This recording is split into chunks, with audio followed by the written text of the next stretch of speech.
আল্লাহর বক্তব্য হলো একজন মুসলমানের সবচাইতে বড় শত্রু হলো ইহুদি আর মুশরিক।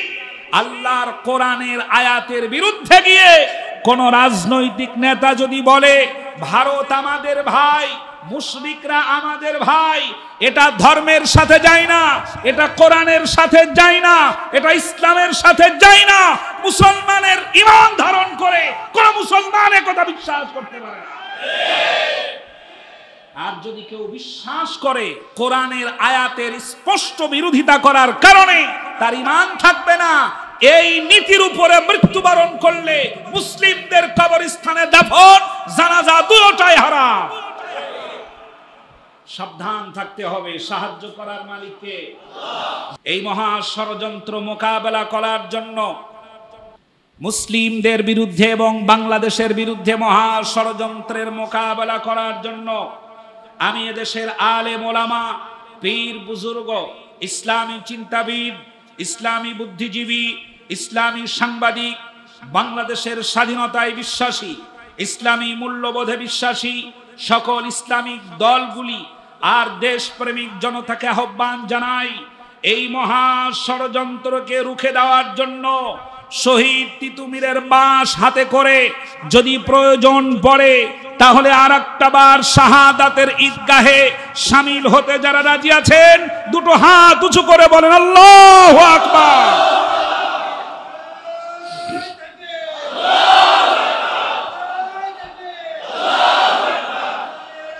সম্মানিত ভাইরা, অত্যন্ত গুরুত্বপূর্ণ সময় আমরা পার করছি। বিশেষ করে মুসলিম জাতির জন্য অত্যন্ত ক্রান্তিকাল, নানান রকমের ষড়যন্ত্রের সময় আমরা পার করছি বর্তমান গোটা বিশ্ব জুড়ে। শুধু বাংলাদেশেই নয়, গোটা বিশ্ব জুড়ে আমরা পার করছি নানান রকমের ষড়যন্ত্রের ক্রান্তিকাল। আল্লাহ পাক যেন মুসলিমদেরকে চূড়ান্ত বিজয় দান করেন, বলছি আমিন। ভালো করে কান খাড়া করুন। পৃথিবী জুড়ে, এই বিশাল পৃথিবীতে জাতিসংঘের হিসাব অনুযায়ী দেশ আছে 195টি। তার মধ্যে 193টি দেশ হলো তাদের সদস্যভুক্ত, আর দুটো দেশ তারা সদস্যের অন্তর্ভুক্ত করেনি। একটি দেশ হলো ভ্যাটিকান সিটি, আর একটা হলো মাজলুম ফিলিস্তিন। এই দুটো দেশ তাদের সদস্যের মধ্যে অন্তর্ভুক্ত করেনি। পৃথিবীর ভিতরে 195টি বা তাদের সদস্যভুক্ত 193টি দেশের মধ্যে আমাদের দেশও আছে। মাতৃভূমি প্রিয় বাংলাদেশ। বাংলাদেশ পৃথিবীর দ্বিতীয় বৃহত্তম মুসলিম দেশ, আমাদের প্রিয় জন্মভূমি। বঙ্গোপসাগরের উপকূলে অবস্থিত, 3 দিক থেকে ভারত কর্তৃক পরিবেষ্টিত, 18 কোটি বনি আদম অধ্যুষিত 56,000 বর্গমাইলের এই প্রিয় জন্মভূমি বাংলাদেশ। অসংখ্য ইবতেদায়ী মাদ্রাসা, দাখিল মাদ্রাসা, আলিম মাদ্রাসা, ফাজিল মাদ্রাসা, কামিল মাদ্রাসা এবং অসংখ্য ফুরকানিয়া মাদ্রাসা, স্বনামধন্য সুযোগ্য কওমি মাদ্রাসা সহ বিভিন্ন দ্বীনি শিক্ষা প্রতিষ্ঠান ধারণ করে ধন্য আমাদের প্রিয় বাংলাদেশ জন্মভূমি।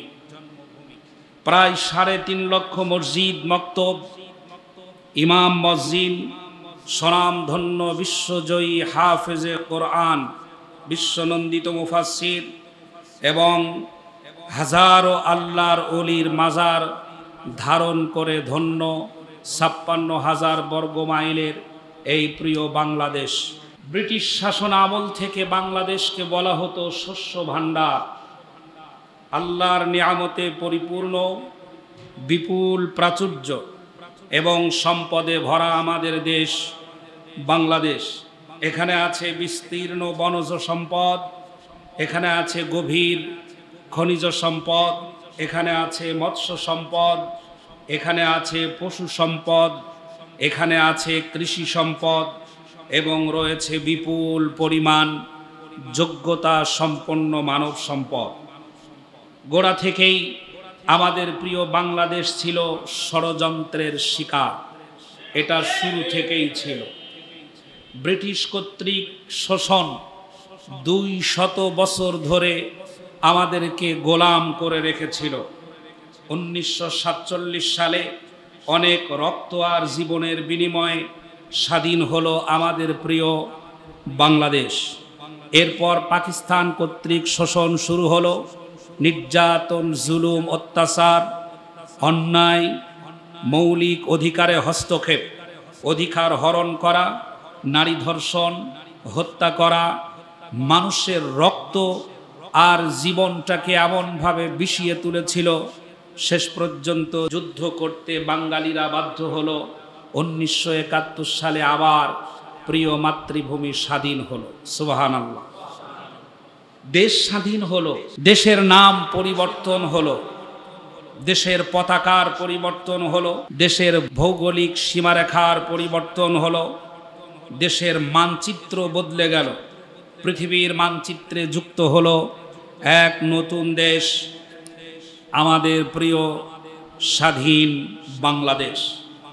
এত কিছুর পর মনে হলো এদেশের মানুষ সকল জুলুমের শেকল থেকে মুক্ত হলো, মনে হলো এদেশের মানুষ শান্তি পেল, মনে হলো রক্ত আর জীবন দিয়ে মায়ের স্নেহের আঁচলের মতো একটা নিরাপত্তার ভূখণ্ড পেল। কিন্তু সেই আশা খুব দ্রুত দুরাশায় পরিণত হলো, এবং এই আশা দুরাশায় পরিণত হওয়ার পিছনে সবচাইতে বড় ভূমিকা পালন করেছে স্বার্থপরতা এবং দলীয়করণ, অন্ধ অনুকরণ এবং কিছু পচা মাথার রাজনীতিবিদদের কারণে। স্বার্থপরতা, ক্ষমতালোভী, বিপদগামী, কুৎসিত মনের রাজনৈতিক নেতাদের হাতে গোটা দেশের মানুষ খুব দ্রুত নিজের দেশেই আবার স্বাধীন দেশে জুলুমের শিকার হতে লাগলো।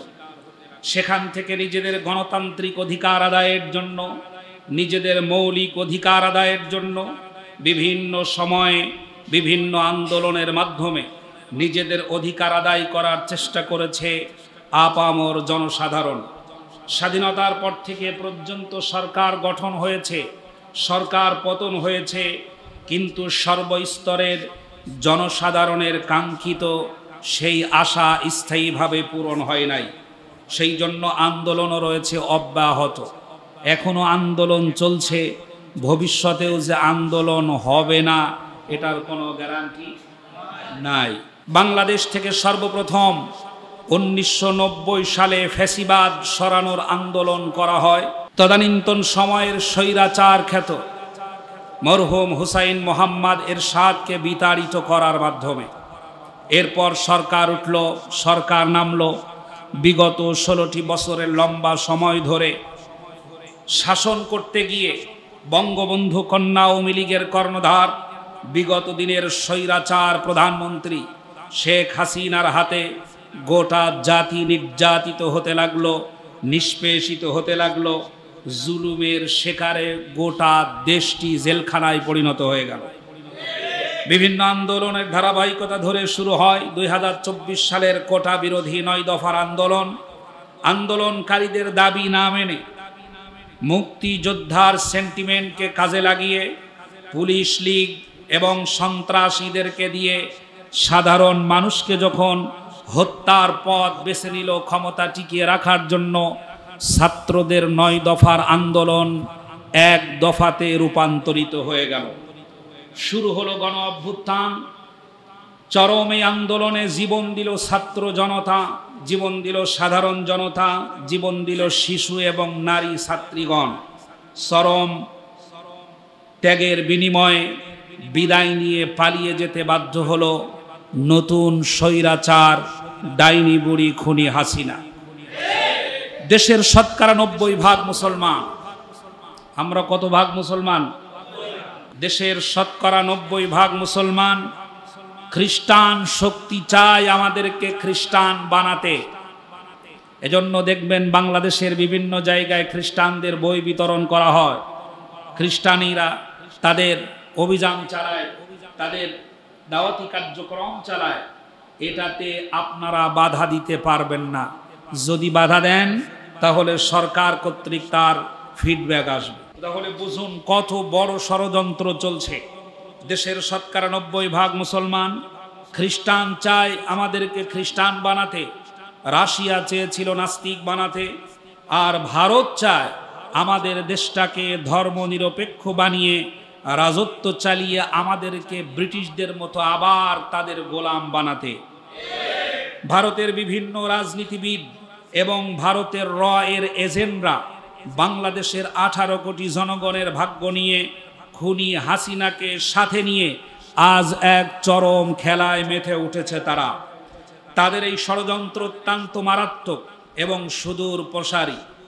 আমাদের দেশের এক শ্রেণীর তথাকথিত বুদ্ধিজীবী এবং কবি সাহিত্যিকগণ আমাদের সন্তানদেরকে বাঙালি সংস্কৃতির নামে ভারতের সংস্কৃতি এবং হিন্দুয়ানির প্রশিক্ষণ দিয়ে চলছে অবিরত।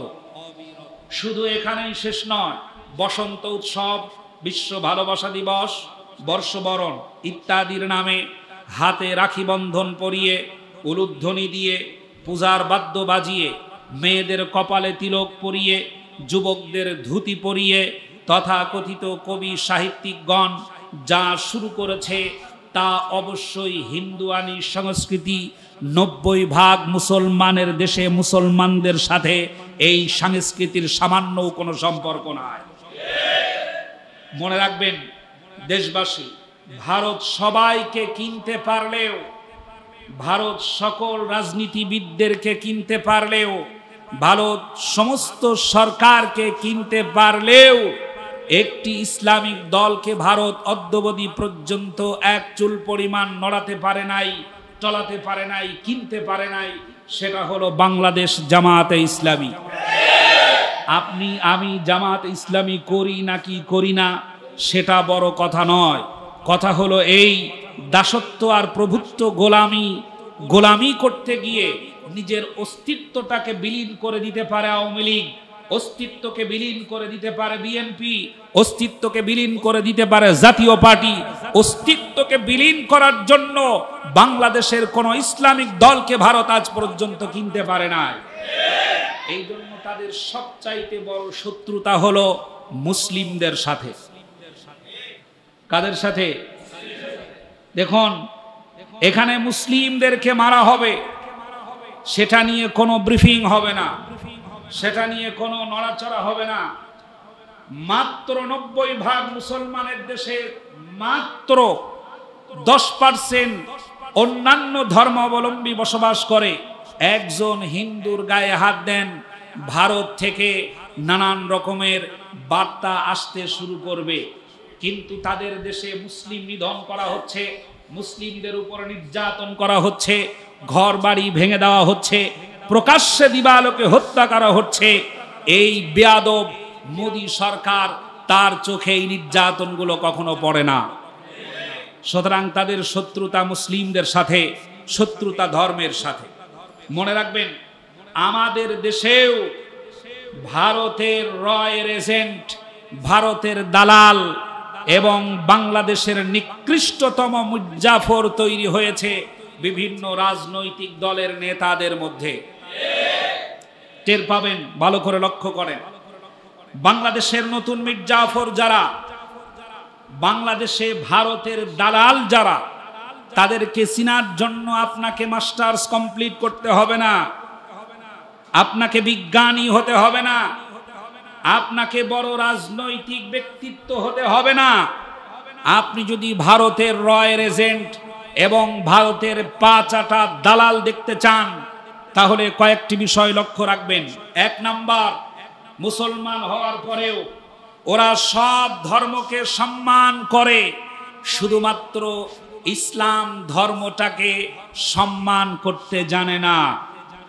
ওরা সব ভাষাকে সম্মান করে, আরবি ভাষাকে ওরা সম্মান করে না।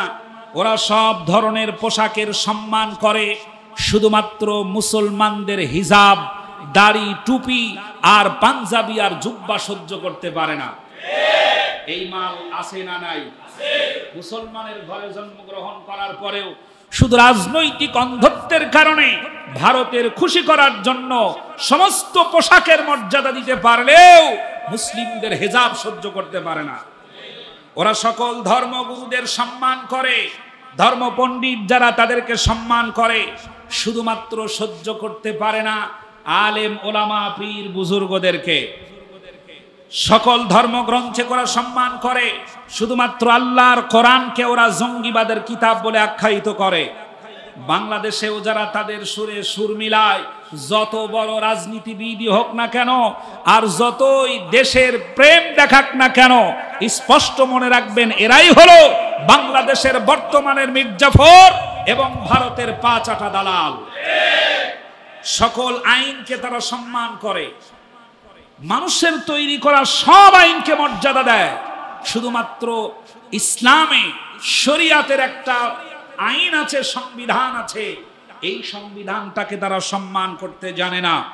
ওরা মনীষীদের সম্মান করতে পারে, ওরা রাজনৈতিক নেতাদের সম্মান করতে পারে, ওরা গান্ধীজিকে সম্মান করতে পারে, ওরা মাও সেতুংকে সম্মান করতে পারে, ওরা বঙ্গবন্ধুকে সম্মান করতে পারে, ওরা জিয়াউর রহমানকে সম্মান করতে পারে, ততটা সম্মান আল্লাহর নবীকে ওরা কখনোই করতে পারে না। যারা করতে পারে না তারাই হলো ভারতকে খুশি করার জন্য কাজগুলো করে। মনে রাখবেন এরাই হলো আমাদের সমাজের ভিতরে, আমাদের রাজনৈতিক দলের ভিতরে নতুন মির্জাফর এবং ভারতের পাঁচাটা দালাল। সম্মানিত উপস্থিতি, ভারতের দালাল আর দেশীয় মির্জাফর যদি চিনতে চান তাহলে মনে রাখবেন ধর্মীয় ঐতিহ্যের কারণে খ্রিস্টান তারা তাদের ক্রুশ চিহ্নিত পোশাক পরবে, হিন্দুরা ধুতি পরবে, হিন্দুরা পৈতা পরবে, বৌদ্ধরা গেরুয়া রঙের কাপড়ের বড় বড় কাপড় পরবে, খ্রিস্টান নারীরা তাদের কালো এবং সাদা মিশ্রিত পোশাক দিয়ে গোটা দেহ ঢেকে ফেলবে, এটাকে তারা সম্মান করবে। একজন মুসলিমের সন্তান যখন হিজাব পরে স্কুল কলেজ ইউনিভার্সিটিতে যায়, ওরা টেনে সে হিজাবটা খুলে ফেলতে চায়।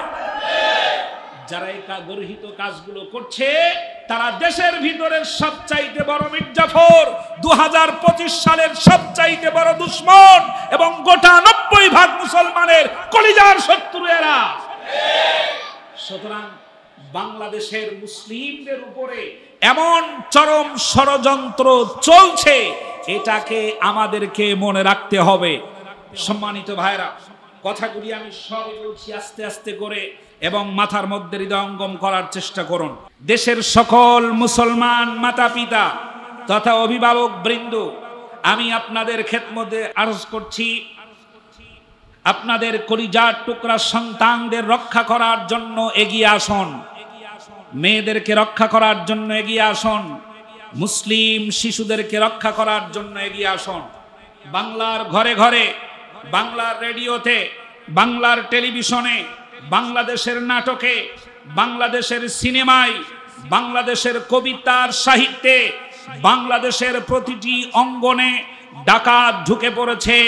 দেশের 18 কোটি জনগণের কষ্টার্জিত অর্থ দিয়ে পরিচালিত টেলিভিশন চ্যানেল এবং মিডিয়াগুলো এক নীরবভাবে ধর্মের সাথে এবং মুসলিমদের সাথে অঘোষিত যুদ্ধে লিপ্ত হয়েছে। তারা রাজনৈতিক নেতাদের বক্তব্য শুনলে মনে হয় মুসলমানের ঘরে জন্মগ্রহণ করাটা হয়েছে আমাদের অপরাধ। গণতন্ত্রের দোহাই দিয়ে তারা আমাদেরকে অপ্রকাশিতভাবে রাম আর বাম বানাতে চায়। এই জন্যই তারা এখনো বলে যাচ্ছে ভারতের চাইতে পরম বন্ধু আমাদের আর কেউ নাই। বলছে না, ভারতের চাইতে বড় বন্ধু আমাদের আর কেউ নাই। অথচ মুসলমানদের বন্ধু মুসলমান, মুসলমানদের ভাই মুসলমান। এ কথাটা কার? জোরে বলতে হবে, কথাটা কার? একজন মুসলমান আর একজন মুসলমানের ভাই বানায়া দিলেন। আর আল্লাহ রাব্বুল আলামিন বললেন তোমাদের সবচাইতে প্রকাশ্য দুশমন হলো ইহুদি আর মুশরিক। আল্লাহর বক্তব্য হলো একজন মুসলমান আর একজন মুসলমানের ভাই বন্ধু। আল্লাহর বক্তব্য হলো একজন মুসলমানের সবচাইতে বড় শত্রু হলো ইহুদি আর মুশরিক। আল্লাহর কোরআনের আয়াতের বিরুদ্ধে গিয়ে কোন রাজনৈতিক নেতা যদি বলে ভারত আমাদের ভাই, মুশরিকরা আমাদের ভাই, এটা ধর্মের সাথে যায় না, এটা কোরআনের সাথে যায় না, এটা ইসলামের সাথে যায় না। মুসলমানের ঈমান ধারণ করে কোন মুসলমান একথা বিশ্বাস করতে পারে না। আর যদি কেউ বিশ্বাস করে কোরআনের আয়াতের স্পষ্ট বিরোধিতা করার কারণে তার ঈমান থাকবে না, এই নীতির উপরে মৃত্যুবরণ করলে মুসলিমদের কবরস্থানে দাফন, জানাজা দুটোটাই হারাম। সাবধান থাকতে হবে। সাহায্য করার মালিককে। এই মহা ষড়যন্ত্র মোকাবেলা করার জন্য, মুসলিমদের বিরুদ্ধে এবং বাংলাদেশের বিরুদ্ধে মহা ষড়যন্ত্রের মোকাবেলা করার জন্য আমি এদেশের আলেম ওলামা, পীর বুজুর্গ, ইসলামী চিন্তাবিদ, ইসলামী বুদ্ধিজীবী, ইসলামী সাংবাদিক, বাংলাদেশের স্বাধীনতায় বিশ্বাসী, ইসলামী মূল্যবোধে বিশ্বাসী সকল ইসলামিক দলগুলি আর দেশপ্রেমিক জনতাকে আহ্বান জানাই, এই মহা ষড়যন্ত্রকে রুখে দেওয়ার জন্য শহীদ তিতুমীরের বাঁশ হাতে করে যদি প্রয়োজন পড়ে তাহলে আর একটা বার শাহাদাতের ঈদগাহে শামিল হতে যারা রাজি আছেন দুটো হাত উঁচু করে বলেন আল্লাহু আকবার।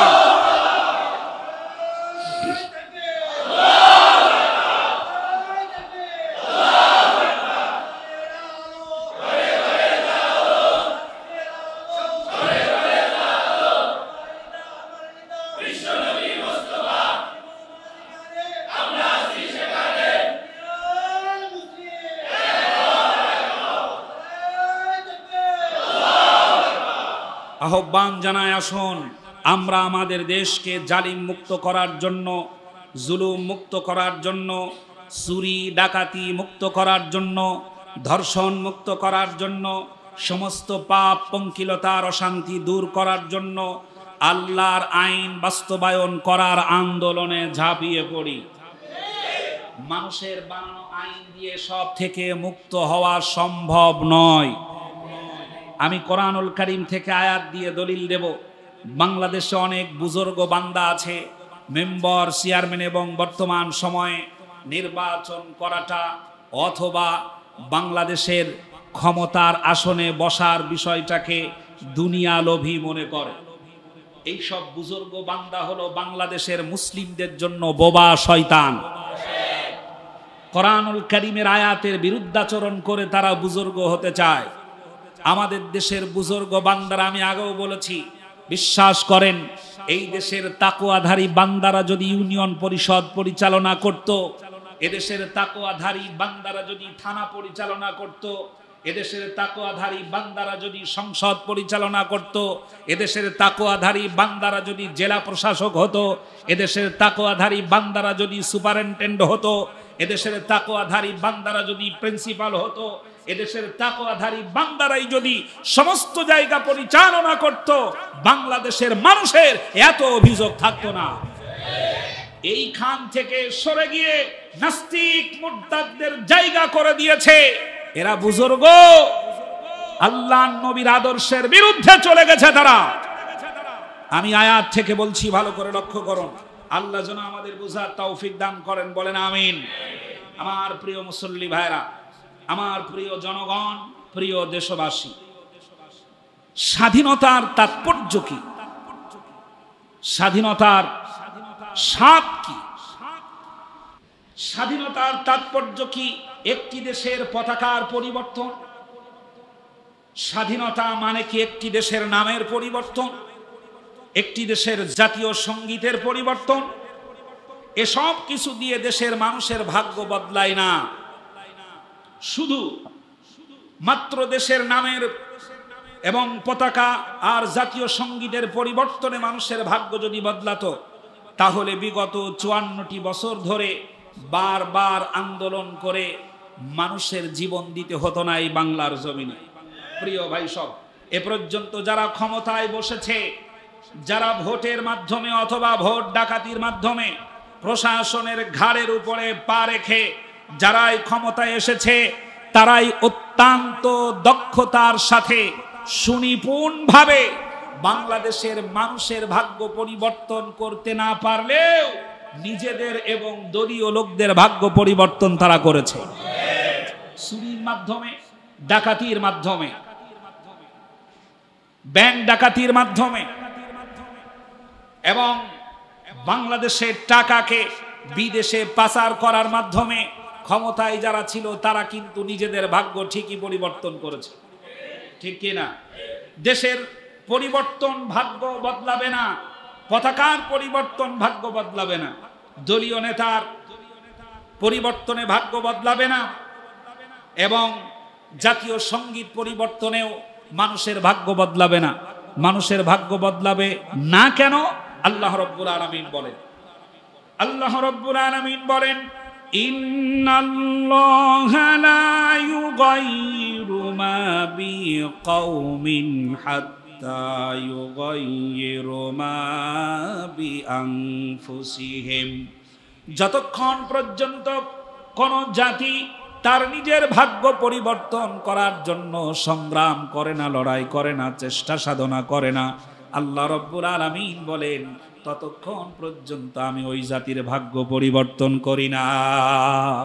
ভাগ্য পরিবর্তন করতে হলে আপনাকে লড়তে হবে, ভাগ্য পরিবর্তন করতে হলে আপনাকে সাধনা করতে হবে, ভাগ্য পরিবর্তন করতে হলে আপনাকে চেষ্টা করতে হবে, ভাগ্য পরিবর্তন করতে হলে পরে প্রয়োজন যদি পড়ে আপনাকে যুদ্ধে অংশগ্রহণ করতে হবে।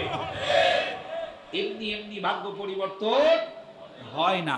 আপনি যদি তাসবিহর মাধ্যমে ভাগ্য পরিবর্তন করতে চান, আপনি যদি নামাজের মাধ্যমে ভাগ্য পরিবর্তন করতে চান, আপনি যদি জিকিরের মাধ্যমে ভাগ্য পরিবর্তন করতে চান, আপনি যদি ইবাদতের মাধ্যমে ভাগ্য পরিবর্তন করতে চান, আপনি যদি দুআর মাধ্যমে ভাগ্য পরিবর্তন করতে চান, আপনার জ্ঞানের ভিতরে প্রবেশ করিয়ে দেই, আল্লাহর নবীর চাইতে শ্রেষ্ঠ ইবাদতকারী এই পৃথিবীতে আর কেউ নাই। আল্লাহর নবীর চাইতে বড় আমলকারী এই পৃথিবীতে আর কেউ নাই। আল্লাহর নবীর দোয়া কবুল হয়েছে বেশি, আল্লাহর নবীর মতো দোয়া কবুল হওয়ার মতো মানুষ এই পৃথিবীতে আর কেউ নাই। আল্লাহর নবীকে কেন হিজরত করতে হলো? আল্লাহর নবীকে কেন যুদ্ধে অংশগ্রহণ করতে হলো? আল্লাহর নবীকে কেন সেনাপতির দায়িত্ব পালন করতে হলো? আল্লাহ রাসূল দোয়া করলেই তো সব হয়ে যেত, হতো কি না? দোয়া করলেই তো সব হয়ে যেত। ফিলিস্তিন গাজাবাসী মার খেয়ে শেষ হয়ে যাচ্ছে, আর পৃথিবীর মানুষ বসে বসে 56টি মুসলিম প্রধান দেশ বসে বসে তারা তাসবিহ টিপছে আর দোয়া করছে, আল্লাহ তাদের উপরে সাহায্য করো। আর আল্লাহ বলছেন ততক্ষণ পর্যন্ত সাহায্য করব না যতক্ষণ পর্যন্ত তোরা নিজেরা না দৌড়াবি। পৃথিবীর ইতিহাসে লেখা থাকবে বাংলাদেশের 56টি মুসলিম প্রধান দেশের কাছে ক্ষেপণাস্ত্র ছিল, তাদের কাছে তেল ছিল, তাদের কাছে পারমাণবিক বোমা ছিল, গাজাবাসীদের জন্য কিচ্ছু করে নাই। এটা পৃথিবীর ইতিহাসে লেখা থাকবে। কিয়ামতের কঠিন ময়দানে ওই ছোট্ট শিশু যখন আল্লাহর দরবারে অভিযোগ পেশ করবে, বিশ্ব নেতৃবৃন্দ জবাব দেওয়ার কোনো সাহস খুঁজে পাবে না। প্রিয় ভাই সব, সুতরাং ভাগ্য পরিবর্তন করতে হলে আপনাকে পরিবর্তন হতে হবে, আপনাকে দৌড়াতে হবে, আপনাকে চেষ্টা করতে হবে, সাধনা করতে হবে। লক্ষ্য করেন, আল্লাহর আইন বাস্তবায়নের মাধ্যমে ভাগ্য পরিবর্তন করা যায়। আমরা এই কথাটা যেমন বুঝতে দেরি করেছি, ঠিক তেমনি ভাবে কোরআনের সাথে নবীর সুন্নাতকেও উলট পালট করে গ্রহণ করেছি। ভালো করে খেয়াল করবেন, কথার লেজুর যেন বের না হয়। আল্লাহর আইন বাস্তবায়নের মাধ্যমে দেশে শান্তি আসবে, মানুষের অবস্থার পরিবর্তন হবে, মানুষের নিরাপত্তার চাদর শক্ত হবে। এ কথা আমরা বুঝতে দেরি করেছি যেমন, তেমনি ভাবে নবীজি সাল্লাল্লাহু আলাইহি ওয়াসাল্লামের সুন্নাতগুলোকেও উলট পালট করে গ্রহণ করেছি। পৃথিবীর ইতিহাসে সবচাইতে শ্রেষ্ঠ বিশ্ব মহামানব ছিলেন জনাবে মুহাম্মদুর রাসূলুল্লাহ সাল্লাল্লাহু আলাইহি ওয়াসাল্লাম। নবীর চাইতে বড় বিপ্লবী মানুষ এই পৃথিবীতে আর কেউ ছিলেন? সবচেয়ে শ্রেষ্ঠ বিপ্লবী কে ছিলেন? মুহাম্মদ সাল্লাল্লাহু আলাইহি ওয়াসাল্লাম। নবীজি সাল্লাল্লাহু আলাইহি ওয়াসাল্লাম ছিলেন একজন নবী, তিনি ছিলেন একজন সংগঠক, যিনি ছিলেন একজন রাষ্ট্রনায়ক, যিনি ছিলেন একজন বিচারক, তিনি ছিলেন একজন সেনাপতি, তিনি ছিলেন একজন মানবতার শ্রেষ্ঠ সেবক, এবং তিনি ছিলেন মানবতার মহান শিক্ষক। যেমন ছিলেন আবার একজন আধ্যাত্মিক মহামানব নবী মুহাম্মদুর রাসূলুল্লাহ সাল্লাল্লাহু আলাইহি ওয়াসাল্লাম ছিলেন, যিনি ক্ষুধার্ত, পদদলিত, লাঞ্ছিত, অবহেলিত, অনুল্লেখযোগ্য এবং মাটির সাথে পড়ে থাকা আরব জাতিকে তিনি বিশ্বের মানচিত্রে শ্রেষ্ঠ জাতিতে পরিণত করেছিলেন। সুবহানাল্লাহ। কিন্তু আফসোস আর পরিতাপের বিষয়, আমরা মুসলমানেরা নবীজির জীবনীর উপরে বিরাট বিরাট গবেষণা করে, নবীজির সুন্নাতের উপরে বিরাট বিরাট গবেষণা করে সুন্নাত হিসাবে বেছে নিলাম কি? সুন্নাত হিসাবে আমরা পেলাম দাড়ি, সুন্নাত হিসাবে আমরা শুধু বেছে নিলাম টুপি, সুন্নাত হিসাবে আমরা শুধু বেছে নিলাম পাগড়ি, সুন্নাত হিসাবে আমরা বেছে নিলাম মিসওয়াক, সুন্নাত হিসাবে আমরা বেছে নিলাম আতর, ইত্যাদি ইত্যাদি মিষ্টি মিষ্টি কিছু সুন্নাত আমরা বেছে নিলাম। এগুলোই কি নবীর সুন্নাত? নবীজি সাল্লাল্লাহু আলাইহি ওয়াসাল্লাম কি পৃথিবীবাসীকে এগুলো শিখানোর জন্যই এসেছিলেন, না গোটা মানবতার মুক্তির পথ দেখাতে এসেছিলেন? মানবতার মুক্তির পথ দেখাতে এসেছিলেন। লক্ষ্য করেন, বরং গোটা জাতিকে সর্ববিষয়ে মুক্তির পথ দেখানোর জন্যই নবীজি সাল্লাল্লাহু আলাইহি সাল্লাম আবির্ভূত হয়েছিলেন। নবীজি সাল্লাল্লাহু আলাইহি ওয়াসাল্লাম প্রায় ৭৮টি যুদ্ধে অংশগ্রহণ করেছেন। সেই নবীর তরবারি আমাদের কাছে সুন্নাত হলো না। কথা শুনতেছেন? নবীর তরবারি আমাদের কাছে কি হয় নাই? সুন্নাত হয় নাই। আমাদের কাছে সুন্নাত হয়েছে হাতে ডাল নিয়ে মেসওয়াক করা, মেসওয়াকটা আমাদের কাছে সুন্নাত। হাতে যে আরেকটা জিনিস থাকে তরবারি, এটা আমাদের কাছে কি না? সুন্নাত নয়। আমাদের কাছে সুন্নাত হলো মেসওয়াক। নবীর শিরস্ত্রাণ আমাদের কাছে সুন্নাত হলো না, আমাদের কাছে সুন্নাত হলো টুপি। নবীজির যুদ্ধের বর্ম আমাদের কাছে সুন্নাত হলো না, আমাদের কাছে সুন্নাত হলো শুধুমাত্র জুব্বা। শুনতেছেন কথা? শুধুমাত্র জুব্বা। দিন ইসলাম প্রতিষ্ঠার জন্য, আল্লাহর আইন প্রতিষ্ঠার জন্য আল্লাহর নবী খেয়ে না খেয়ে পেটে পাথর বেঁধে সংগ্রাম করেছিলেন। এই সংগ্রাম করা আমাদের কাছে সুন্নাত হলো না, আমাদের কাছে সুন্নাত হলো খাবারের পরে মিষ্টি খাওয়া। সুবহানাল্লাহ পড়বেন না ইন্নালিল্লাহ পড়বেন। লক্ষ্য করেন, আমাদের কাছে সুন্নাত হলো না সংগ্রাম করা, আমাদের কাছে সুন্নাত হলো খাবারের পরে কি খাওয়া?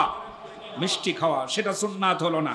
প্রিয় ভাই সব লক্ষ্য করুন, মুসলিমদের কাছে যদি নবীর বর্ম সুন্নাত হতো, মুসলিমদের কাছে যদি তরবারি সুন্নাত হতো, মুসলিমদের কাছে যদি যুদ্ধ জিহাদ সুন্নাত হতো, মুসলিমদের কাছে সংগ্রাম যদি সুন্নাত হতো, আল্লাহর কসম করে বলি গোটা বাংলাদেশে ১৯০ কোটি মুসলমানের উপরে ঘাড় বাঁকা করে তাকানোর কোন নাস্তিক মুরতাদ থাকতো না।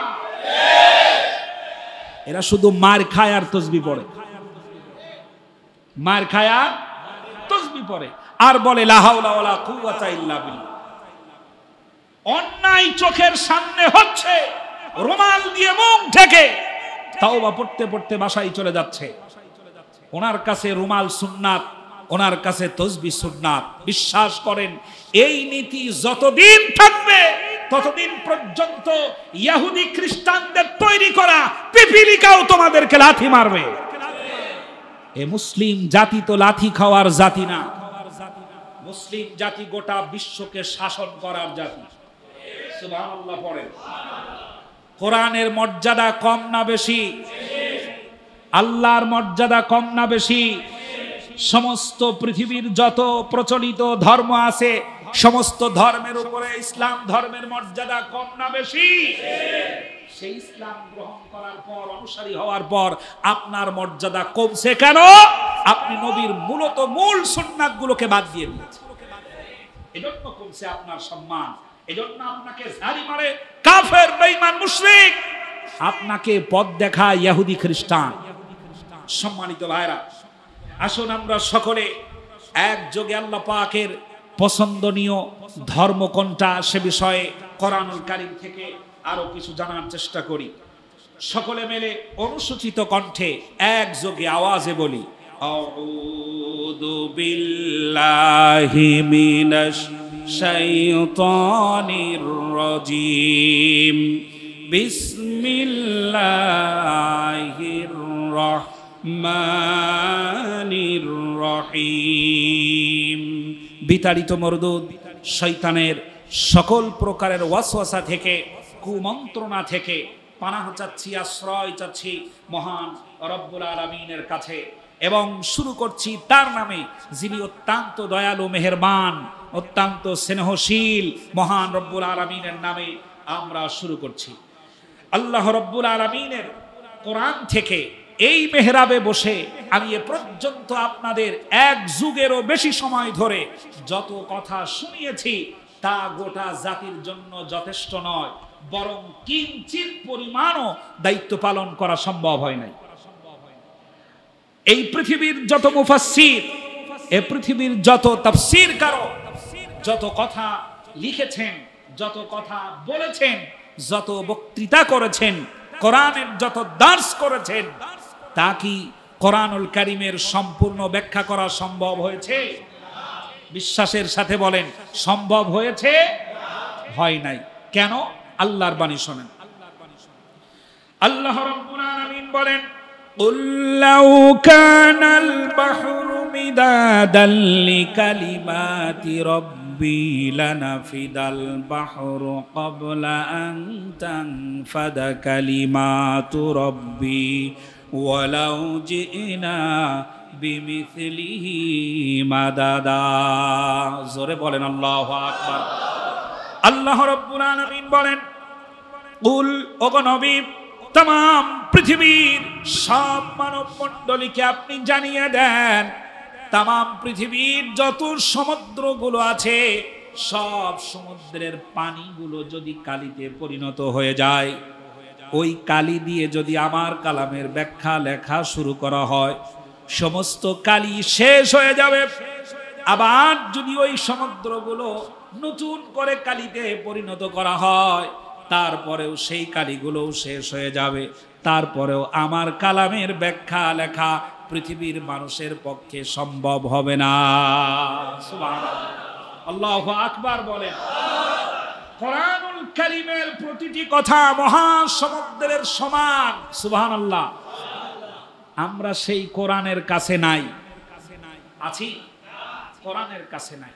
দিনে অন্তত 10টি আয়াত তরজমার সাথে আমরা পড়তে জানি না, কিন্তু 10টি পৃষ্ঠা আমরা অন্যান্য বই থেকে ঠিকই পড়ি, ঠিক কি না? অন্যান্য বই থেকে আমরা 10টা পৃষ্ঠা পড়ি, কোরআনুল কারীমের 10টি আয়াত তরজমার সাথে আমাদের পড়ার সাহস হয় না। লক্ষ্য করেন, আমি এবছরে ময়মনসিংহ গিয়েছিলাম মাহফিলে। তো ময়মনসিংহের একটা প্রোগ্রামে যাওয়ার পর একজন মুরব্বী, আমার বাবার চাইতেও বেশি বয়স, তিনি বললেন যে হুজুর আমার জন্য দোয়া করবেন, আমি ফাজাইলে আমাল কিতাবটি 41 বার খতম করেছি। আমি বললাম মাশাআল্লাহ, মারহাবা, আল্লাহ আপনাকে আরো সম্মানিত করেন, দোয়া করি আপনার জন্য। তো বাবাজি কোরআনুল কারীম খতম করেছেন কতবার? আমার সাক্ষী ছিল দুই পাশে 2 জন, এবং আরো দ্বিতীয় বক্তা হিসেবে যিনি ছিলেন তিনিও সাক্ষী ছিলেন। জিজ্ঞেস করছি, বাবাজি কোরআন খতম করেছেন কয়বার? উনি বলছেন না, এটা এখনো শিখা সম্ভব হয় নাই, তবে আমি আলিফ বা তাসা পড়ে আমপাড়ায় যোগ দিছি। চিন্তা করেন কত সময় পর্যন্ত ব্যয় করেছেন। 41 বার ফাজাইলে আমাল যে ব্যক্তি পড়তে জানে, সেই ব্যক্তি কোরআন পড়ে এখনো শেখে নাই, তার জন্য দুর্ভাগ্য ছাড়া আর কিছু না। এটা আল্লাহর কোরআন থেকে দূরে সরানোর নীরব চক্রান্ত। দ্বীনি দাওয়াতের মূল মন্ত্র যদি কোরআন না থাকে, তাহলে আপনি পথভ্রষ্ট হবেন এবং অন্যকেও পথভ্রষ্ট করবেন। এইভাবে আল্লাহর নবীর দাড়ি আপনার কাছে সুন্নাত হবে, আল্লাহর নবীর তরবারি আপনার কাছে সুন্নাত হবে না। এভাবে করেই আপনাকে দূরে সরাইয়ে দেবে ইসলাম থেকে, প্রকৃত স্বাদ থেকে দূরে সরাইয়ে দেবে। আল কোরআন হচ্ছে এই মহাবিশ্বের মহাবিস্ময়কর কিতাব। আল্লাহর পক্ষ থেকে বান্দার উপরে যত বরকত আল্লাহ পাক নাজিল করেছেন, আল্লাহর পক্ষ থেকে বান্দার উপরে যত রহমত যত করুণা আল্লাহ পাক নাজিল করেছেন। কারো সন্তান নাই, আল্লাহ সন্তান দিয়ে দয়া করেছেন। কেউ ক্ষমতা চায়, আল্লাহ রাব্বুল আলামিন ক্ষমতা দিয়ে দয়া করেছেন। কেউ বা গুনাহগার হয়ে গেছে, আল্লাহ পাক তাকে মাফ করে রহম করেছেন, দয়া করেছেন। কোন গাছের ফল নাই, আল্লাহ রাব্বুল আলামিন ফল দিয়ে দয়া করেছেন। আবার মরুভূমির ভিতরে বৃষ্টির পানি দিয়ে আল্লাহ দয়া করেছেন। প্রচন্ড রোদের কারণে পৃথিবীর মানুষ অস্থির হয়ে পড়েছে, অতিষ্ঠ হয়ে পড়েছে। প্রচন্ড তাপদাহের কারণে মানুষেরা মাঠে ঘাটে রাস্তায় দাঁড়িয়ে আল্লাহর দরবারে চোখের পানি ফেলেছে আর কেঁদেছে।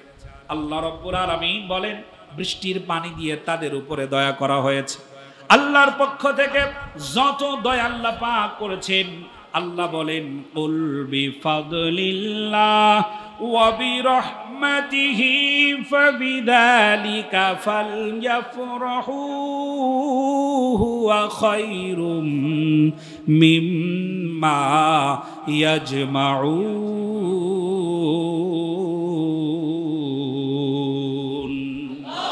আল্লাহ রাব্বুল আলামিন বলেন, যত দয়া করেছি সবচাইতে বড় অনুগ্রহ, বড় দয়া হলো এই পবিত্র কোরআনুল কারীম। সুবহানাল্লাহ। আল্লাহর সবচেয়ে বড় দয়া কোনটা? কোরআন। জোরে বলতে হবে, সবচেয়ে বড় দয়া কোনটা? কোরআন। এবং আল্লাহ পাক বলছেন, হুয়া খায়রুম মিম্মা ইয়াজমাউন। তারা যা অর্জন করেছে, যা জমা করেছে, তার চাইতে শ্রেষ্ঠ হলো পবিত্র কোরআন। সুবহানাল্লাহ। মানুষ জমা করেছে কি? জমা করেছে ধন সম্পদ, জমা করেছে টাকা পয়সা, জমা করেছে জায়গা জমি। মানুষ অর্জন করেছে মেম্বরি, অর্জন করেছে চেয়ারম্যানি, অর্জন করেছে এমপি, অর্জিত হয়েছে মন্ত্রিত্ব, অর্জিত হয়েছে রাষ্ট্রপ্রধান। এভাবে করে পৃথিবীর মানুষ যা অর্জন করেছে, হুয়া খায়রুম মিম্মা ইয়াজমাউন। তাম পৃথিবীর মানুষের কাছে যত কিছু অর্জিত আছে সব চাইতে শ্রেষ্ঠ পবিত্র কোরআন। জোরে বলেন সুবহানাল্লাহ। সব চাইতে শ্রেষ্ঠ কোনটা? কোরআন। লক্ষ্য করেন, আল কোরআন কেন শ্রেষ্ঠ? এর মধ্যে আছে বিজ্ঞান, এর মধ্যে আছে দর্শন, এর মধ্যে আছে ইতিহাস। কোরআনুল কারীমের মধ্যে আছে সর্বশ্রেষ্ঠ রাজনীতি। কথা শুনতেছেন? এর মধ্যে আছে সর্বশ্রেষ্ঠ রাজনীতি, এর মধ্যে আছে সমাজনীতি, এর মধ্যে আছে মানুষের প্রয়োজনীয় কথা, এর মধ্যে আছে পাহাড়ের কথা, এর মধ্যে আছে মাকড়সার কথা, এর মধ্যে আছে পিঁপড়ার কথা, এর মধ্যে আছে হাতির কথা, এর মধ্যে আছে আপনার মৌমাছির কথা, এর মধ্যে আছে মানুষের কথা। এর মধ্যে আছে মানুষের মধ্যে দুটো শ্রেণী, একটা হলো নারী আর একটা পুরুষ। নারী পুরুষের উভয়ের কথা আল্লাহ পাক কোরআনুল কারীমের ভিতরে দিয়ে স্পষ্ট করে বর্ণনা করেছেন। মানুষের প্রয়োজনীয় যা কিছু আছে সব আল্লাহ পাক কোরআনুল কারীমের ভিতরে বলতে পেরেছেন নাকি পারেন নাই? আল্লাহ রাব্বুল আলামিন বলেন, নাযালনা আলাইকাল কিতাবা তিবয়ানাল লিকুল্লি শাই। তোমাদের প্রয়োজনীয় যা আছে সব আমি আল্লাহ রাব্বুল আলামিন এই পবিত্র কোরআনুল কারীমের ভিতরে একটা একটা করে খুলে খুলে বর্ণনা করেছি। জোরে বলেন সুবহানাল্লাহ। আল্লাহ কোনটা বক্রতা রাখেন না, স্পষ্ট সোজা সাপটা বর্ণনা করে দিয়েছেন। সুবহানাল্লাহি ওয়া বিহামদিহি। আল্লাহ রাব্বুল আলামিন বলেন, ইন্নাদ-দীনা ইনদাল্লাহিল ইসলাম। তাম পৃথিবীর ভিতরে যত ধর্ম আছে সব চাইতে শ্রেষ্ঠ ধর্ম কোনটা? বলতে হবে সব চাইতে আল্লাহর কাছে মনোনীত এই পৃথিবী সৃষ্টি করেছেন যিনি, তিনি বলছেন সবচাইতে পছন্দনীয় ধর্ম কোনটা? আর একবার বলেন, আল্লাহর কাছে পছন্দনীয় ধর্ম কোনটা? ইসলাম। আমাদের ধর্মের নাম কি? ইসলাম। আমাদের ধর্ম গ্রন্থের নাম কি? কোরআন। মুখস্থ করেন, ধর্মের নাম কি আর ধর্মগ্রন্থের নাম কি? আল কোরআন। ইসলাম এবং আল কোরআন আমার আপনার জীবনের পারিবারিক নীতি, অর্থনীতি এবং রাজনীতির সব কিছুকে কন্ট্রোল করে। সুবহানাল্লাহ। ইসলাম এটাকে ব্যালেন্স করে। ক্ষমতার চেয়ারে বসে সে যেন উল্টাপাল্টা কাজ না করে, এই জন্য ঈমান তাকে ব্যালেন্স করে, ইসলাম তাকে ব্যালেন্স করে, আল্লাহর ভয় তাকে ব্যালেন্স করে। সুবহানাল্লাহ। এজন্য ওই জায়গায়, গুরুত্বপূর্ণ জায়গায় যাওয়া দরকার। সবচাইতে আল্লাহকে ডরাই যে বেশি, ওই লোকটার যাওয়া দরকার। ঠিক কি না? মেম্বার সেই ব্যক্তির হওয়া দরকার যে ব্যক্তি সবচাইতে বুজুর্গ বান্দা। কিন্তু আমাদের দেশের বুজুর্গ তো তা করেন। ওনারা বলছেন না এটা দুনিয়ার লোক, ওনারা বলছেন এটা কি দুনিয়ার লোক। ব্যাংকের উচ্চ পদস্থ কর্মকর্তা তার হওয়া দরকার যে ব্যক্তি সবচাইতে আখিরাতকে ভয় পায়।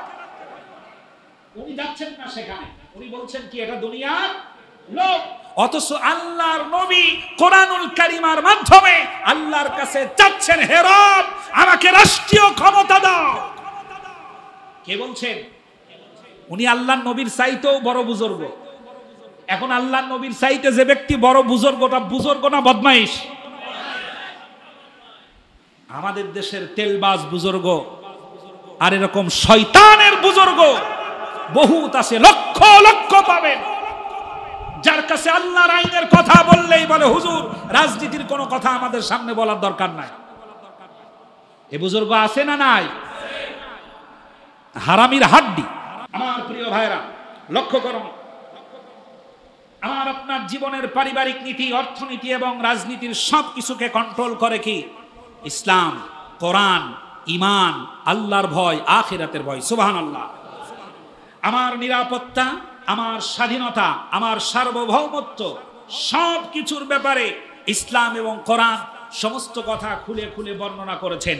লক্ষ্য করুন মজার ব্যাপার, কেউ কেউ কিছু কিছু রাজনীতিবিদরা আমাদেরকে বলছেন, এ কথা শেখাচ্ছেন ধর্মের সাথে, ইসলামের সাথে, কোরআনের সাথে রাজনীতির কোনো সম্পর্ক নাই।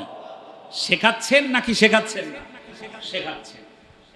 দলের উপদেষ্টা, দলীয় পরিচালক, দলীয় কর্ণধার এবং দল পরিচালক অনেক রাজনীতিবিদেরা আমাদেরকে শিখাচ্ছেন এবং বুদ্ধিমান এমপি মন্ত্রী যারা ছিলেন তারাও আমাদেরকে শিখাচ্ছেন। নারী আমাদেরকে শিখাচ্ছেন, নারীরাও আমাদেরকে শিখাচ্ছেন। এমপি হারুন আমাদেরকে শিখাচ্ছেন, মির্জা ফখরুল ইসলাম আলমগীর তিনি আমাদেরকে শেখাচ্ছেন, তারপরে মির্জা আব্বাস তিনি আমাদেরকে শিখাচ্ছেন, হারুন সাহেবের স্ত্রী পাপিয়া তিনিও আমাদেরকে শিখাচ্ছেন ধর্মের সাথে রাজনীতির কোনো সম্পর্ক নাই। আমাদের দেশেরও কিছু সুশীল সমাজ মার্কা মানুষেরা এই কথা একেবারে শরবত দিয়া গিলা গিলা খাচ্ছে। খুব কান খাড়া করে লক্ষ্য করো। হ্যাঁ, ধর্মের সাথে রাজনীতির কোনো সম্পর্ক নাই, এই কথাটা অন্য ধর্মের বেলায় প্রযোজ্য হতে পারে। কথা শুনতেছেন? অন্য ধর্মের বেলায় প্রযোজ্য হতে পারে, ইসলাম ধর্মের বেলায় এই কথার কোনো স্থান নাই। খেয়াল করুন, যেমন ধরেন অন্য ধর্ম আছে পৃথিবীর ভিতর, অন্য ধর্মগ্রন্থ আছে বেদ, এরপরে বাইবেল, তারপরে ত্রিপিটক, পুরাণ, উপনিষদ, ভগবদ গীতা, মহাভারত, রামায়ণ, বৌদ্ধ গ্রন্থ, জাতক গ্রন্থ, কল্পসূত্র গ্রন্থ, সাহাবি, আবেস্তা কিতাব, কৌজিকি কিতাব, তাও তেসিং কিতাব, তোরাহ কিতাব, বাহাউল্লাহ কিতাব। এই পৃথিবীর ভিতরে অন্য ধর্মগ্রন্থের যত কিতাব আছে, ঋগ্বেদ, সামবেদ, যজুর্বেদ, অথর্ববেদ, যত রকমের কিতাব আছে, এই পৃথিবীতে যত ধর্মগ্রন্থ আছে, এই সব ধর্মগ্রন্থের বেলায় হতে পারে যে ধর্ম আর রাজনীতি আলাদা। এই সব ধর্মগ্রন্থের বেলায় হতে পারে, এই সব ধর্মাবলম্বী যারা তাদের ক্ষেত্রে এই কথা প্রযোজ্য হতে পারে, হ্যাঁ ধর্ম আর রাজনীতি আলাদা। কিন্তু ইসলামের সাথে এটা হবে না, কোরআনের সাথে এটা হবে না, কারণ এই সমস্ত ধর্মীয় কিতাবের ভিতরে নাই জুডিশিয়াল ল। এই সমস্ত ধর্মগ্রন্থের ভিতরে নাই ফৌজদারি দণ্ডবিধি। চুরি করলে কি শাস্তি হবে, ডাকাতি করলে কি শাস্তি হবে, ধর্ষণ করলে কি শাস্তি হবে, মানুষ হত্যা করলে কি শাস্তি হবে, গুম করলে কি শাস্তি হবে, খুন করলে কি শাস্তি হবে, ইত্যাদি ইত্যাদি অপরাধের সম্পূর্ণ শাস্তির বিধান এই সমস্ত ধর্মীয় গ্রন্থে নাই। পৃথিবীর কোন ধর্ম গ্রন্থ একথা দাবি করতে পারবে না যে তার মধ্যে মানুষের জীবনের যা কিছু দরকার তা সব আছে। তবে একটি কিতাব দাবি করতে পারে মানুষের জীবনের যা কিছু দরকার তা সব আছে। ওই কিতাবের নাম কি জোরে বলেন? কোরআন। সেই জন্য সেই সকল ধর্মের ব্যাপারে হতে পারে ধর্ম আর রাজনীতি আলাদা, ওই সকল ধর্মের ব্যাপারে হতে পারে ধর্ম আর রাজনীতি, কিন্তু ইসলাম ধর্ম আর কোরআনের ব্যাপারে এই কথা হতে পারে না।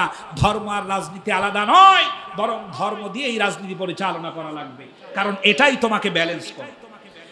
আমার ধর্মের নাম কি? জোরে বলেন, আমার ধর্মের নাম কি? আমার ধর্ম গ্রন্থের নাম কি? আল কোরআন। আমার ধর্মগ্রন্থ বাইবেলের মতো নয়।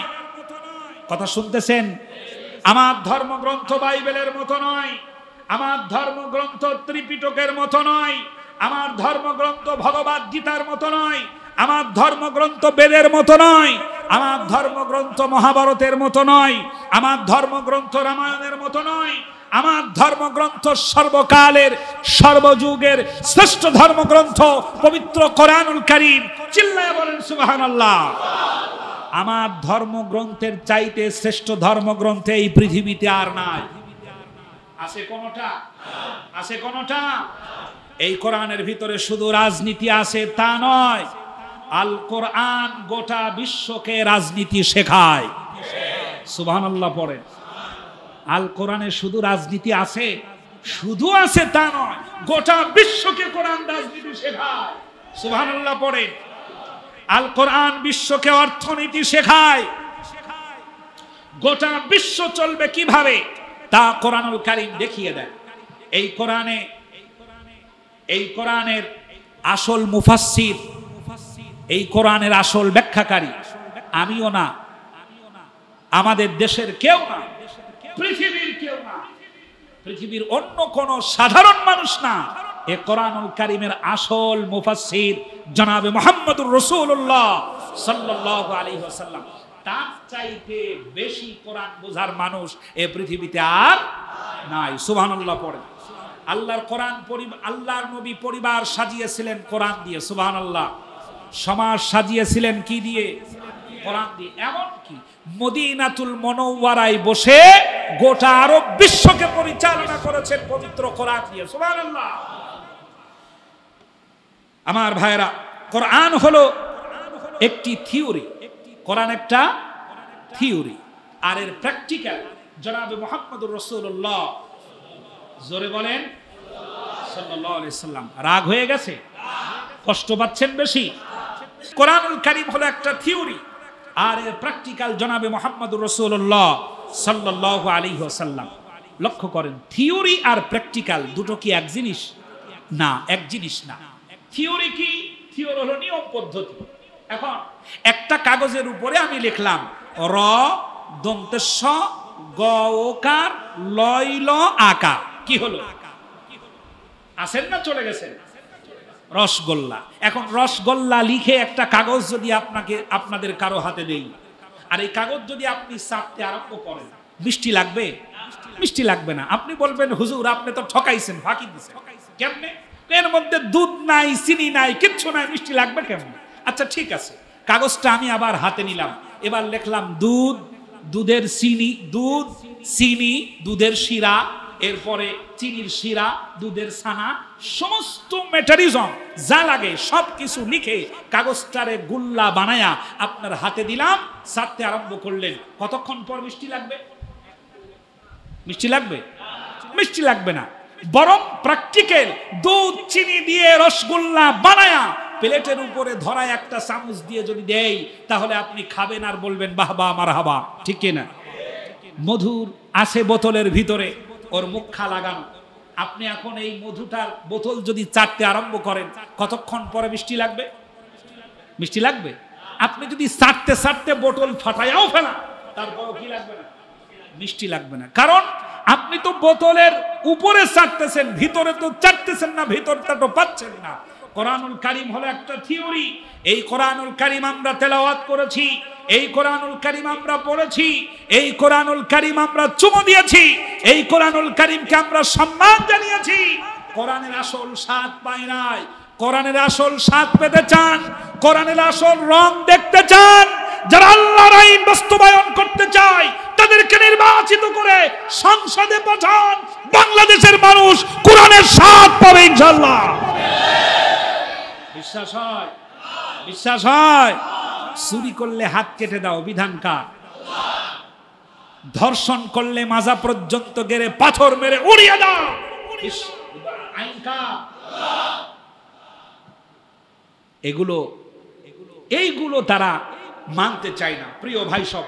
সুতরাং এ কোরআনুল কারীমের স্বাদ যদি পেতে চায়, আল্লাহর কোরআনের আইনই বাস্তবায়ন করা লাগবে, ঠিক কিনা?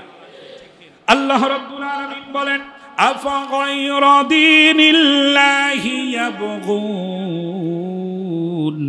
ওয়ালাহু আসলামা মান ফিস সামাওয়াতি ওয়াল আরদ তাওআন ওয়া কারহান ওয়া ইলাইহি ইউরজাউন।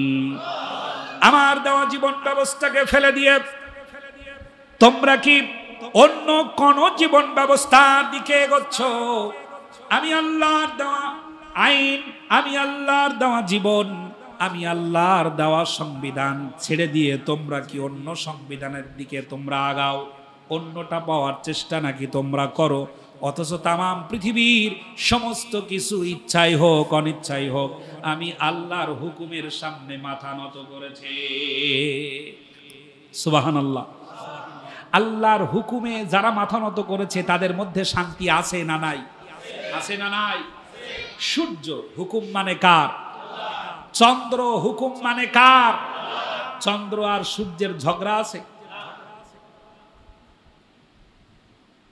অক্সিজেন হুকুম মানে কার? কার্বন ডাই অক্সাইড হুকুম মানে কার? মাথায় ধরে না কার? আপনি একই লেপের মধ্যে ঘুমাচ্ছেন ঘন্টার পর ঘন্টা, একই রুমের ভিতরে আছেন ঘন্টার পর ঘন্টা, আপনি অক্সিজেন গ্রহণ করছেন আর কার্বন ডাই অক্সাইড ছেড়ে দিচ্ছেন। তো আপনি যে কার্বন ডাই অক্সাইড ছেড়ে দিলেন, স্বাস্থ্য বিজ্ঞানীদের বক্তব্য হলো কার্বন ডাই অক্সাইড যদি আবার ইউটার্ন করে মানুষের ভিতরে প্রবেশ করে, ওটা এতই বিষাক্ত মানুষটা দ্রুত গতিতে মারা যাবে। এখন নাক আর এই কার্বন ডাই অক্সাইড আর অক্সিজেন কথা শুনছে কার? যদি আল্লাহর কথা না শুনতো, হ্যাঁ, আল্লাহর কথা না শুনলে অবস্থা কি হতো? আল্লাহর কথা যদি না শুনতো অবস্থা হয়ে যেত বেগতি। আমরা টিকে থাকতে পারতাম না, আমরা মরে যেতাম, আমরা শেষ হয়ে যেতাম। আল্লাহর হুকুম যেখানে প্রতিষ্ঠিত সেখানেই শান্তি। সুবহানাল্লাহ পড়েন। আল্লাহর হুকুম যেখানেই প্রতিষ্ঠিত সেখানেই শান্তি। আল্লাহর আইন বাস্তবায়ন হোক তা কি আপনারা চাচ্ছেন? তা কি আপনারা চাচ্ছেন? আল্লাহর আইন বাস্তবায়ন হোক তা কি চান? আল্লাহর আইন বাস্তবায়ন যদি করতে হয় তাহলে পরে শেষবারের মতো আমি আপনাদেরকে উদাত্ত আহ্বান জানাবো এই বলে, তোমরা এই প্রজন্মের মুক্তিযোদ্ধা, তোমরা থেমে যেও না, তোমরা ঘুমিয়ে পড়ো না, তোমরা শেষ হয়ে যেও না। ওরা তোমাদের ইসলামের উপরে আঘাত করেছে, ওরা তোমাদের নবীদের উপরে আঘাত করেছে, ওরা তোমাদের ভাইদের উপরে আঘাত করেছে, ওরা তোমাদের বোনদেরকে ধর্ষণ করেছে, ওরা ধর্ষণের সেঞ্চুরির অনুষ্ঠান উদযাপন করেছে, ওরা তোমাদেরকে গুম করেছে, ওরা তোমাদেরকে খুন করেছে, ওরা তোমাদেরকে ঘর ছাড়া করেছে, বাড়ি ছাড়া করেছে। ওরা আবার উল্টো এসে আবার ক্ষমতার চেয়ারে বসতে চায়। ওরা যদি আবার বসতে পারে আবার নির্যাতন চালাবে, আবার গুম করবে, আবার খুন করবে, আবার নতুন করে আয়না ঘর বানাবে। সুতরাং ঘুমিয়ে যেও না, শহীদ তিতুমিরের পাশ হাতে করে গোটা দেশকে পাহারা দাও। আল্লাহর আইন বাস্তবায়ন করার জন্য হাত মুষ্টিবদ্ধ করো, উঠে পড়ে লেগে যাও। যারা রাজি আছেন তো হাত উঁচু করে আবার বলেন আল্লাহু আকবার।